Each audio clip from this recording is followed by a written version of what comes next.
de me retrouver dans mon église. Après quelques années de formation, d'absence au Nigeria. Gloire à Dieu. Aujourd'hui est un jour spécial. Le dernier sabbat du mois de décembre. Le dernier sabbat de l'année 2015. Et nous sommes encore vivants. Nous pouvons encore voir. Nous pouvons encore bouger. Gloire à notre Dieu. Je veux remercier les responsables de cette église qui m'ont donné l'occasion de monter en chair. Merci aux anciens. Et merci à la chorale pour ce chant merveilleux. On doit se revoir dans le ciel. Là, vous allez chanter avec les anges. Ne restez pas sur la terre. Nous devons être là-bas. Nous avons un thème spécial qui m'a été donné pendant la semaine par les anciens de cette église. Tout doit tourner autour de la moisson. Prions ensemble. Éternel Tout-Puissant, le temps est venu pour que tu puisses nous parler. Du haut du ciel, parle-nous, Seigneur. Et que ton esprit prenne possession de cet endroit. Utilise-moi et fais de moi ce que tu veux. Et que le message puisse venir du ciel. Au nom de Jésus, Amen. Le titre de notre message pour cette heure est le suivant. Que puis-je te rendre, ô Seigneur? Nous sommes encore vivants. Nous voyons encore. Que puis-je te rendre, ô Seigneur, pour tous tes nombreux bienfaits envers moi, depuis janvier jusqu'à cette heure? Nous sommes tous concernés. Que puis-je te rendre, ô Seigneur? Souvent, lorsqu'on parle de moisson, il y a des gens qui disent, bon, c'est pour l'église, on l'a donné, mais qu'est-ce qu'on en a fait? Que puis-je te rendre, ô Seigneur? Tandis que l'année tire à sa fin, tandis que les jours de 2015 sont en train de finir, et que nous pensons entrer en 2016, qu'est-ce qui trottine dans notre esprit?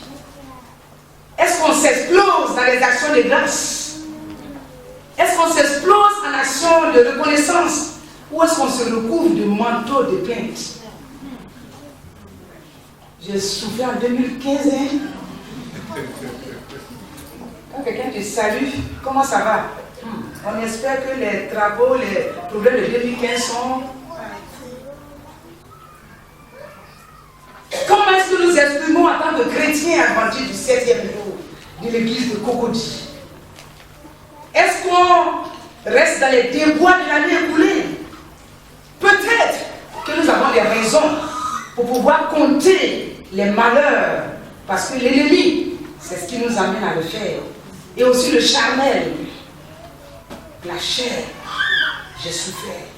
Mais j'aimerais qu'on tourne nos regards vers le ciel en ce jour et qu'on s'attarde vers ce qui est droit, positif, beau et réel. Sur les bénédictions, nous avons été l'objet de la part du Seigneur.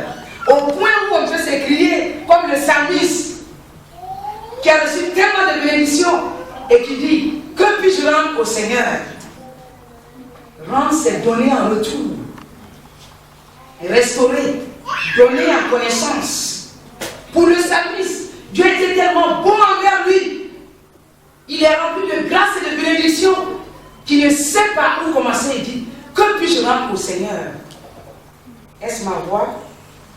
Est-ce mon argent? Est-ce ma vie?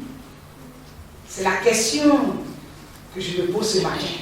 Et j'ose espérer que chacun de nous a déjà une réponse. Parce que dans peu de temps, nous allons nous aligner pour démontrer au Dieu du ciel que nous sommes aussi prêts à faire comme le psalmiste. Que puis-je rendre au Seigneur? Est-ce que nous voyons les bienfaits de Dieu? Est-ce que nous pensons même à rendre au Seigneur une expression de gratitude?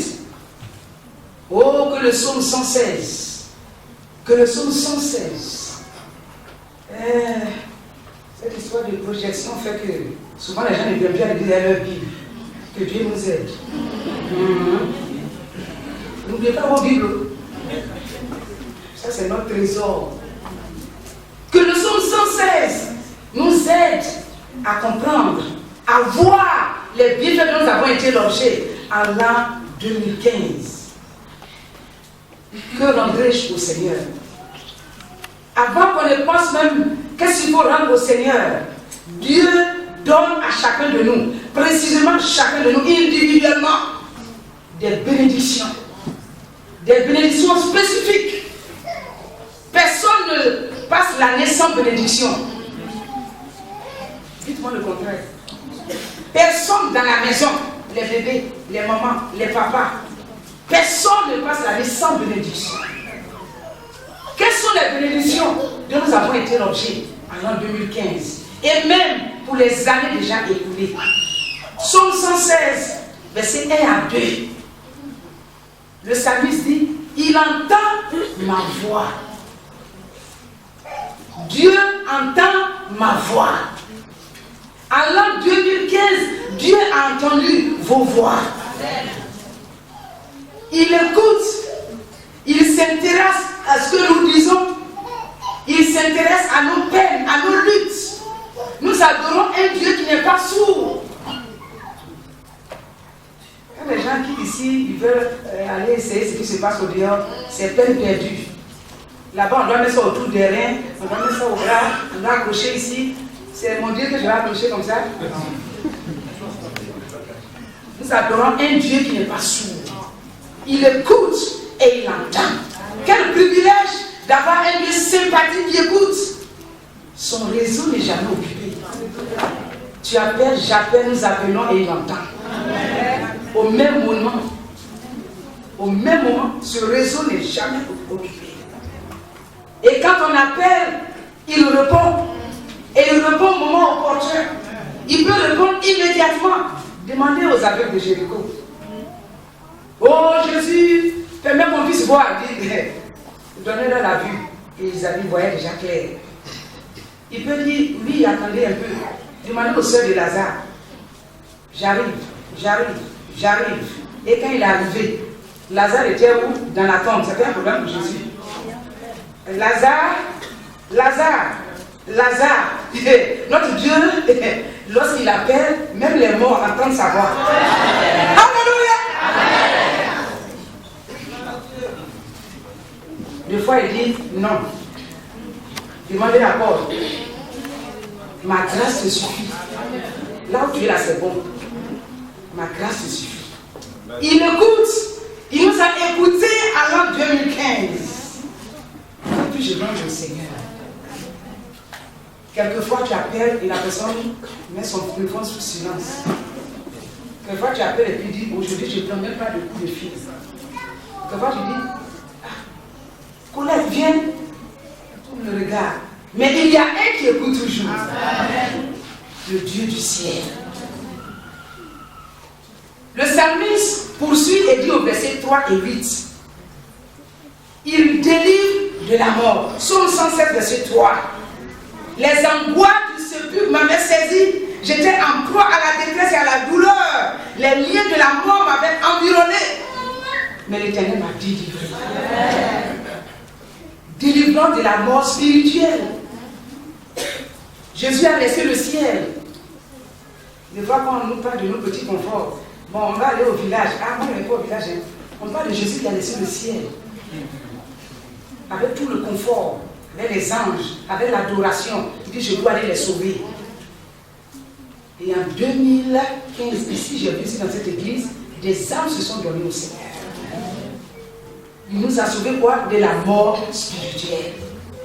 Il ne nous sauve pas seulement de la mort spirituelle, mais aussi de la mort physique. Ce que nous mangeons, des fois nous mangeons même la mort. On dit ne mange pas puis manger, c'est ça qu'on aime.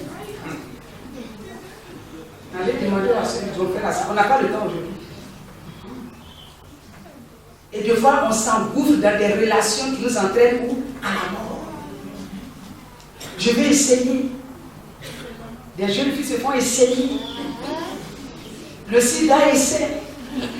Ebola attend. On prend le chemin de la mort. Mais Dieu nous a délivrés en 2015. Que puis-je rendre au Seigneur? Cet homme, ce jeune homme au Nigeria a décidé d'entrer dans une société secrète. Je vais avoir beaucoup d'argent.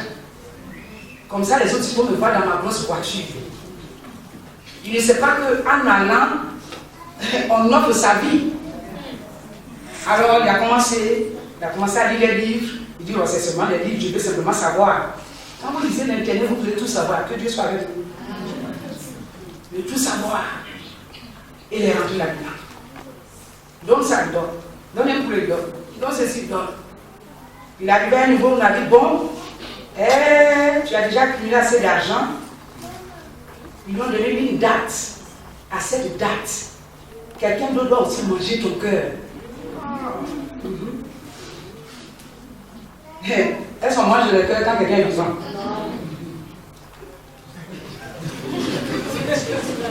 C'est là qu'il a vu la roue de son pasteur. Tu cherches l'argent? Là qu'il a vu la roue du pasteur. Pasteur, on dit à telle date, c'est fini pour moi, il va venir manger mon cœur. Le pasteur dit, va ramasser tout ce qu'ils t'ont donné. Et là, quand tu es prêt à mourir, tu peux tout faire. Tout ramasser, tout. Voici ce qu'ils m'ont donné là, je ne vais même plus voir ça. Voici ce qu'ils m'ont donné, les livres, tout ce qu'on met au cou, tout ce qu'on met. En tout cas, il a tout amené. Le pasteur dit, tu es revenu? Il dit oui. Tu es revenu? Oui. Ok, mets-toi à genoux. On va jeûner pendant 10 jours. Même si c'est moi.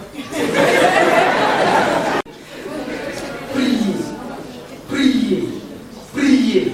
C'était le jour. Les vautours étaient déjà autour de la maison du pasteur. Comment est-ce qu'ils ont su? Dieu seul le sait. Autour du pasteur. De la maison du pasteur et il tourne. Le pasteur dit prêche. Ils ont prié. C'était midi. Dans la prière, il était 13h, 14h, 15h, 16h. Il se touche, il est encore vivant. Le jour passe, il est encore vivant. Ils sont toujours autour. Ils sortent, ils disent, je suis entre les mains de Jésus. Et c'est ainsi qu'il a été sauvé. Dieu seul sait où nous sommes rentrés en 2015. Dieu seul sait là où nous sommes allés.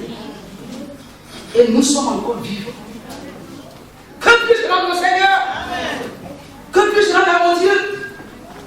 Le psalmiste continue et dit au verset 7, Dieu m'a fait du bien. Mon âme retourne à ton repos. Dieu est source de bien.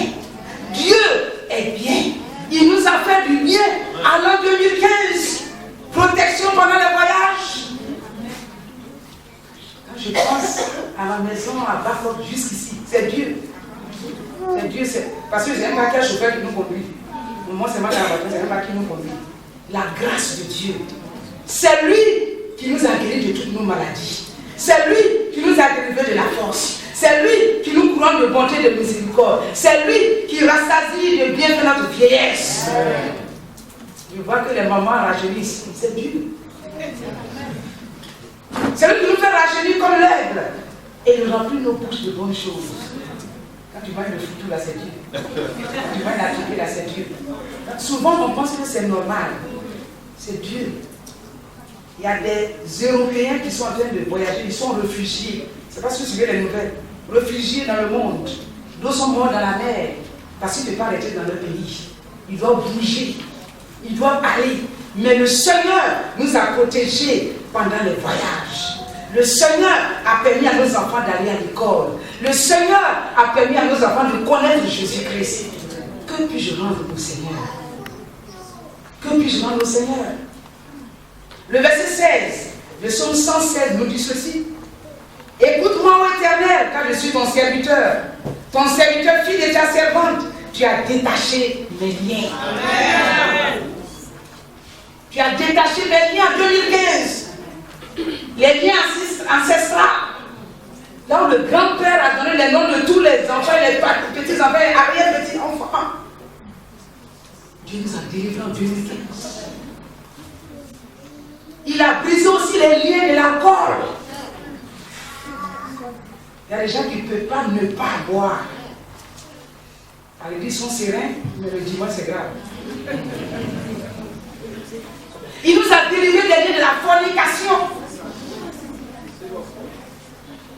En tout cas, c'est bon. Les liens de la fornication. L'essayage.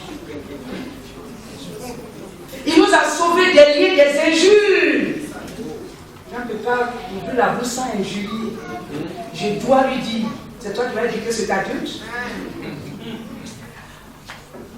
Il nous a sauvés des liens de la pauvreté. Lorsque je vois tout le monde ici, les visages brillent. Tout le monde a mangé cette semaine. Qui n'a pas mangé cette semaine? Que puis-je rendre au Seigneur? Nous ne pouvons compter les bienfaits de Dieu. Individuellement, nous avons reçu. Collectivement, nous avons reçu. En tant qu'Église, des âmes se sont données au Seigneur. On n'arrive même plus à rentrer dans cette Église. Il faudrait pousser les murs. Et c'est pour ça que nous sommes là aujourd'hui. Nous devons pousser ces murs. Je n'ai pas entendu amen. Collectivement, nous avons reçu des bénédictions. Nous avons la liberté religieuse. Nous pouvons adorer sans problème. Nous pouvons adorer sans difficulté. Et ça, c'est un privilège, c'est Dieu qui nous protège ainsi. Vous avez pu avoir l'occasion de faire votre ville et venir jusqu'ici. Beaucoup n'ont pas ce privilège. Il y a des gens, dès qu'ils me voient, au lieu de demander où est le professeur Makinde, le directeur de l'université, il me demande est-ce que Boko Haram est là?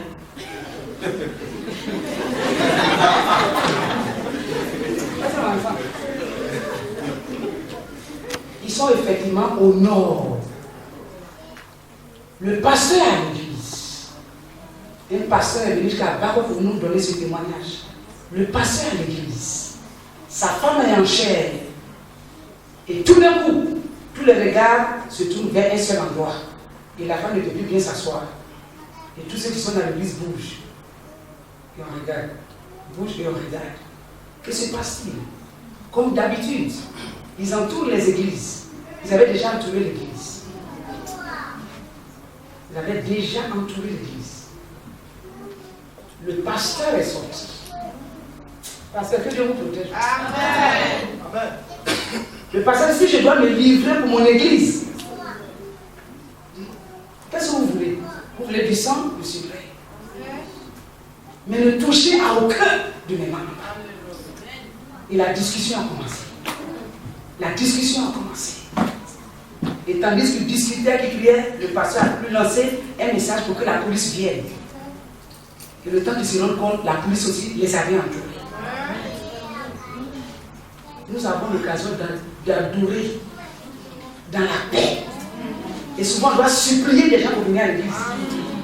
Pardon à l'église, pardon à l'église.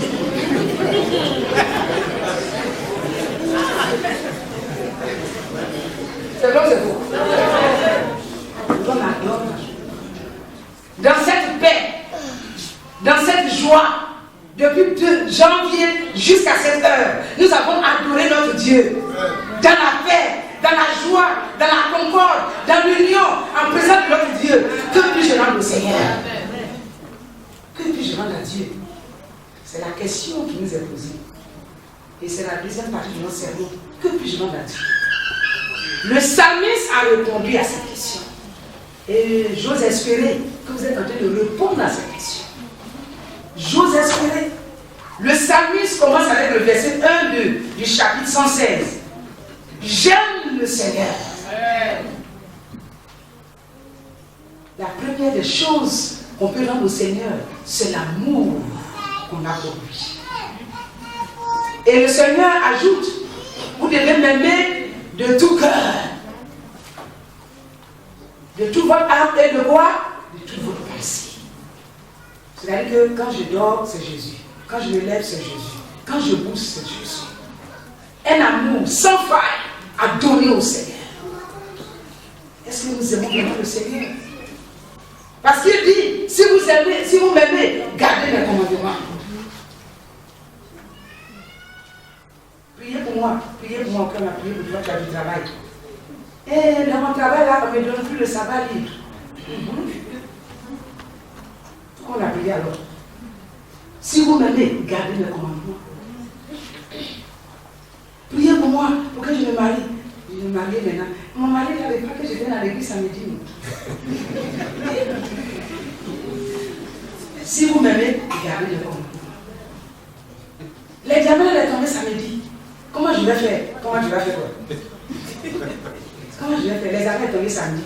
Et souvent, ce sont les gens même qui disent, il faut aller. Tu es obligé, non, il faut aller. Tu es obligé. Si vous m'aimez, gardez le commandement. Que puis-je rendre au Seigneur? L'amour. L'amour réel. Le verset 2 me dit, que puis-je rendre au Seigneur? Le psalmiste dit, je l'invoquerai toute ma vie. Amen. Je l'invoquerai toute ma vie. Une relation continue. Une relation qui ne se brise pas par les circonstances. Pour des anciens, je ne viens plus à l'église, ça n'existe pas. Pour du passé, je ne viens plus. Le président, qui est le président de l'émission maintenant? Bakaro, moi je ne viens plus. C'est toi qui vas faire le ciel. J'invoquerai l'Éternel. Je l'invoquerai toute ma vie. Je marcherai devant l'Éternel, me dit le verset 9. Marcher avec le Tout-Puissant. Marcher avec le Tout-Puissant. C'est ce que j'offre à mon Dieu. Je rends cela à mon Dieu. Marcher avec toi chaque jour. Je ne mettrai rien de mauvais devant ma face. Je ne marcherai pas avec le méchant. Je ne marcherai pas avec celui qui calomnie. Je veux rendre au Seigneur le fait de marcher comme il se doit.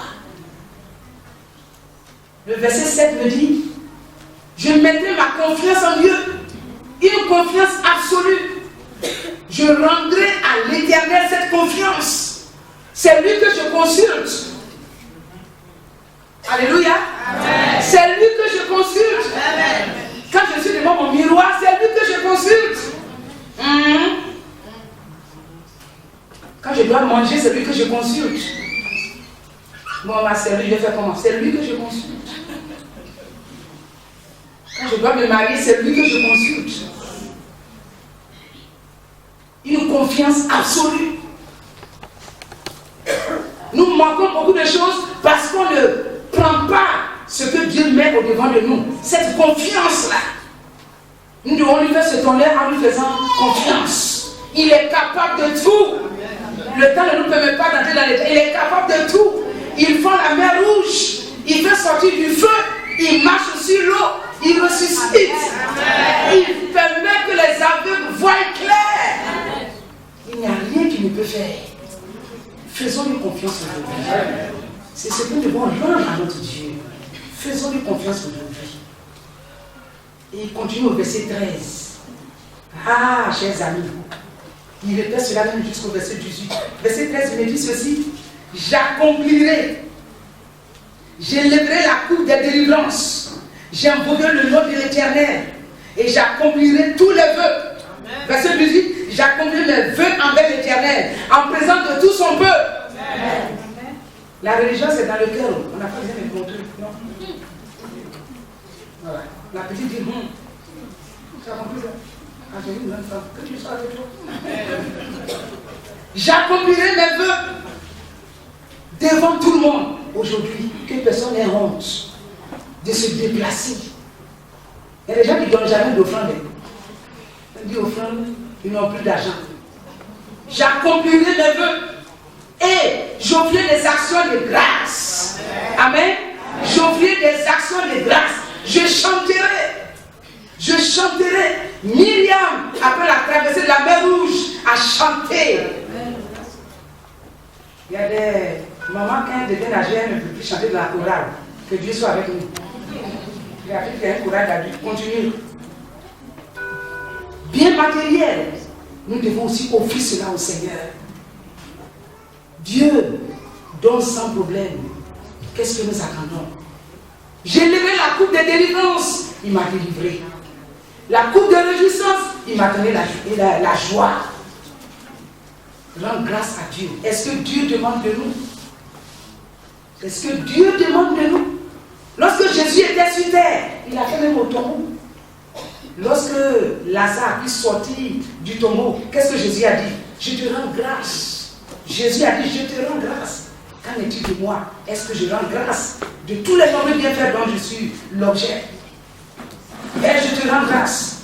Et Jésus lui-même a posé la question aux lépreux. Il a posé la question aux lépreux. Il y a seulement un qui est guéri. Et les 9 autres, où sont-ils? Où sont-ils? La séville passe, hein, mais tu ne donnes rien. Donc pendant l'an 2015, Dieu ne t'a pas nourri. On va bientôt faire la moisson. Pendant l'an 2015, Dieu ne t'a pas habillé. Dieu ne t'a pas protégé pendant tes voyages. Dès que tu entres dans la voiture, tu sais que la voiture, ça peut amener à la mort. Mais tu as protégé à leur retour.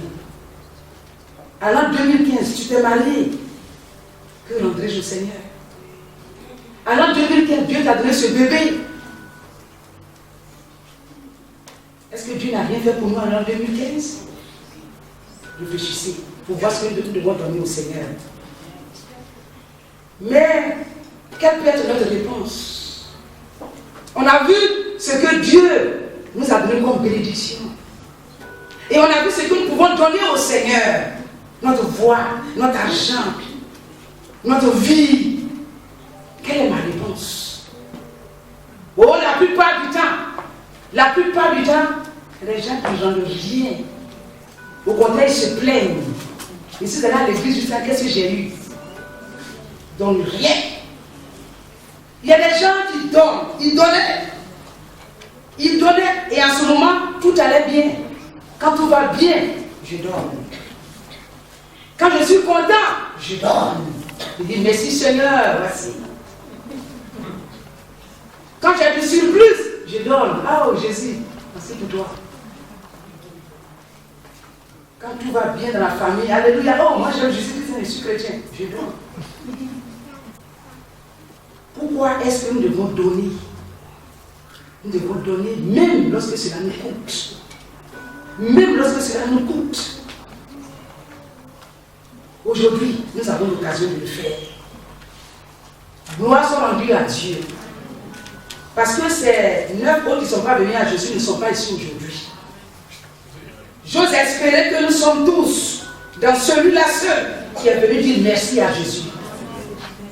Votre amen n'est pas puissant. Amen. On va donner tout à l'heure. J'ose espérer que nous sommes tous représentés par celui-là qui allait vers Jésus et qui a dit, ah Jésus merci, je suis guéri.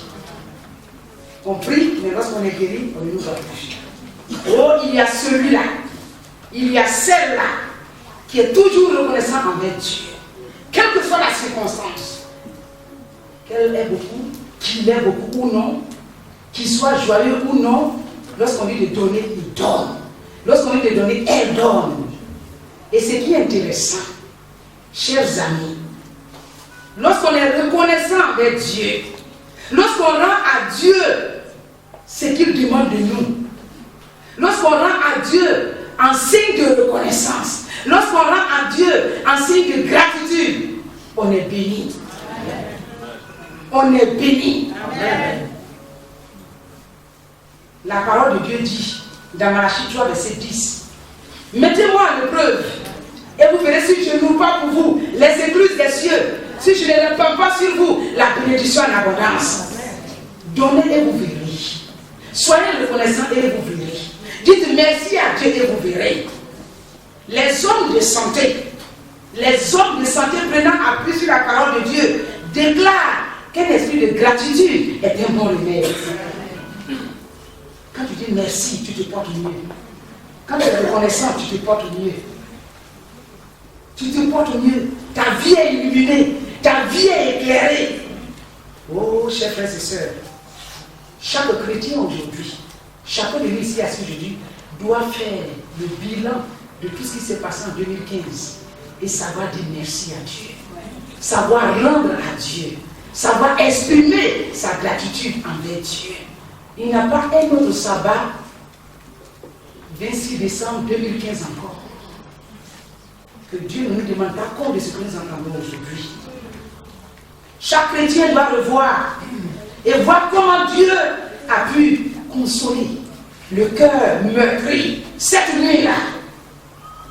Comment Dieu a pu consoler dans l'affliction cette nuit seule dans son lit. Comment Dieu a permis que lorsqu'il y avait la confusion, il y a eu maintenant une route pour pouvoir délivrer ceux qui étaient enchaînés par les enclaves du malin. Comment Dieu a aidé lorsqu'on était découragé. J'ose espérer que vous commencez déjà à revoir tout ce que Dieu a fait pour vous. Que puis-je rendre à mon Seigneur? Dieu désire que nos louanges, notre expression de gratitude monte vers lui individuellement et continuellement. C'est ainsi que d'autres verront et se tourneront au Seigneur. Je vais conclure par l'histoire de Anne. Anne, dans 1 Samuel chapitre 1, chapitre 2. Anne était malheureuse à la maison. Les femmes mariées me comprennent très bien. Et je prie de Dieu que ne tombez pas, chers jeunes gens, dans ce genre de problème. Sa rivale la mortifiait de jour en jour. Elle était insultée. Elle était ridiculisée. Pourquoi? Parce qu'elle n'avait pas d'enfant. Elle ne s'est pas battue. Elle ne s'est pas couverte de plaintes. Elle allait à l'église. Elle allait à l'église. Elle s'est mise à genoux. Et elle a prié Dieu. C'est lui qui peut ouvrir ce qui est fermé. Amen. Et elle a prié. Elle a prié. Elle a prié son Dieu. Jusqu'au point où le pasteur a dit, Madame, tu n'as pas encore fini? Elle a dit, parce que tu ne sais pas de quoi il s'agit. Il faut que je prie et je pleure devant Dieu aujourd'hui. Lorsqu'elle a expliqué son problème, le prophète lui dit, tu iras joyeuse et tu vas voir la bénédiction de Dieu. Elle est rentrée chez elle. Et cette même année, alléluia, cette même année, Dieu a fait le miracle. Dieu a fait le miracle. Si vous lisez 1 Samuel chapitre 2, tout un chapitre, elle louait son Dieu. Merci Seigneur de m'avoir fait sortir de la honte. Merci Seigneur de m'avoir fait sortir de ce problème. Merci Seigneur pour cet enfant. Mais elle a dit, que rendrai-je à mon Dieu pour ce grand bienfait qu'il m'a fait dans cette famille? Que dois-je rendre au Seigneur? Oh, elle a dit, cet enfant que Dieu m'a donné, c'est ce que je vais donner au Seigneur. Qu'est-ce que vous prévoyez donner au Seigneur aujourd'hui?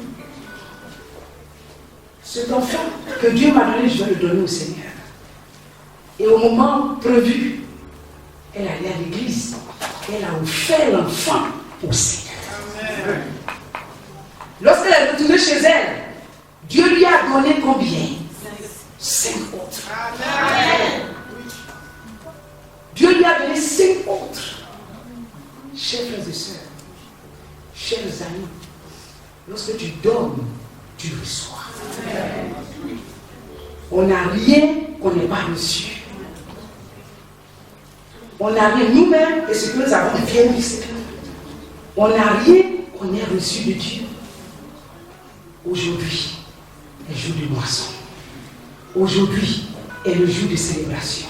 Aujourd'hui est le jour de témoigner notre gratitude au Seigneur Jésus-Christ. Que dois-je donner au Seigneur? Que Dieu aide chacun de nous à savoir ce qu'il doit donner au Seigneur, ce qu'il doit rendre à Dieu pour tous ses nombreux bienfaits. Et ainsi, chacun de nous sera béni. Les enfants seront bénis. Les enfants vont grandir dans la voie du Seigneur. Les femmes seront bénies dans leur foyer. Les hommes vont avoir la promotion. Cette église va grandir. Cette église sera construite. Parce que le Seigneur, lorsqu'il va voir nos dons, cette expression de gratitude, il va nous bénir plus qu'en l'an 2015. Le jour vient où la grande récompense du nouveau ciel sera pour chacun de nous. Et nous allons vivre avec le Seigneur pour toujours. là où il n'y a plus de maladie, il n'y a plus de souffrance, il n'y a que paix et joie. Jusqu'à là, que Dieu nous aide à être fidèles. Amen.